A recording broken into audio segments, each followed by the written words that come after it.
ফোনেতে স্তূপ জমে আছে।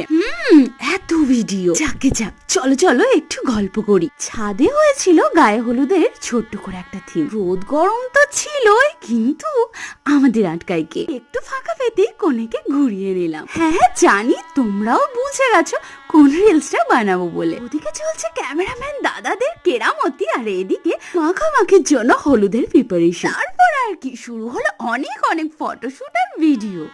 Later that same evening. সব মিটতে মিটতে বিকাল গড়িয়ে তখন সন্ধ্যা। সবাই প্রায় সাজগোজে ব্যস্ত, আর সেই ফাঁকে আমরা চলে এলাম সুযোগের সৎ ব্যবহারটা করতে। সচরাচর তো বিয়ে বাড়িতে ঠেলা খেয়ে দু একটা মেলে, তাই শুরুতেই ফাঁকা পেতে মন ভরে নিলাম খেয়ে। আর এরপরই রেডি হতে গেলাম গরমে এটা হাতে নিয়ে। দাঁড়াও দাঁড়াও, শেষ তো করবোই, তার আগে এটা বলে যাও এটা তার হাতে মানাচ্ছে কেমন দিয়ে।